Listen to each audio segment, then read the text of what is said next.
இன்றைய புனிதர் தூய ஒனேசிம்.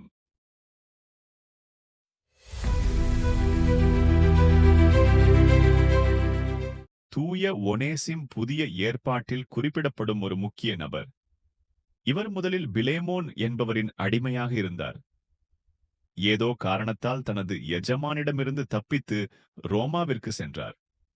அங்கு சிறையில் இருந்த தூய பவுலை சந்தித்தார். பவுலின் போதனைகளால் மனமாறி கிறிஸ்துவை ஏற்றுக்கொண்டார்.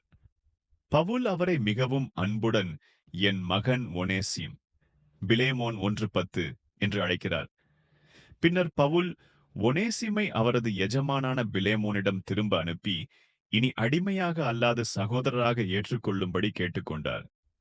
இதன் மூலம் கிறிஸ்தவ மதத்தின் அன்பு, மன்னிப்பு, சமத்துவம் ஆகிய பண்புகள் வெளிப்படுகின்றன.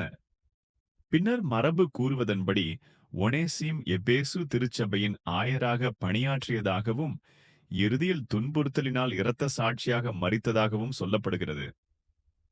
இவரது வாழ்க்கை என்று நமக்கு தரும் பாடம், தவறான பாதையில் சென்றவர்களும் இறைவனின் அருளால் மாற்றம் பெற்று புனித வாழ்வு வாழ முடியும் என்பதை தூய ஒனேசிம் நமக்கு நினைவூட்டுகிறார். தூய ஒனேசிம் வழியாக இறைவேண்டல் புனித சின்னம் கருணையுள்ள ஆண்டவரே, அடிமைத்தனத்தின் இருளிலிருந்து உமது அருளால் விடுதலை பெற்ற தூய ஒனேசிமின் வாழ்வை நினைவு கூர்கிறோம். தவறுகளால் தூரமானவராக இருந்த அவர் உமது சுவிசேஷ ஒளியில் புதிய மனிதனாக மாற்றப்பட்டார். அன்பும் மன்னிப்பும் சகோதரத்துவமும் உமது ராஜ்யத்தின் அடையாளங்கள் என்பதை அவர் வாழ்வால் வெளிப்படுத்தினார்.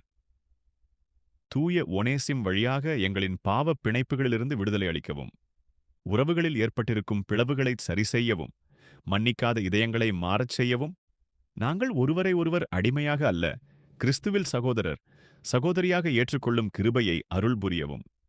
எங்கள் வாழ்க்கை முழுவதும் உம்முடைய சித்தத்தின்படி நடக்க தூய ஆவியின் வல்லமையை அளிக்கவும். இதை எங்கள் ஆண்டவராகிய இயேசு கிறிஸ்துவின் மூலம் வேண்டுகிறோம். ஆமென்.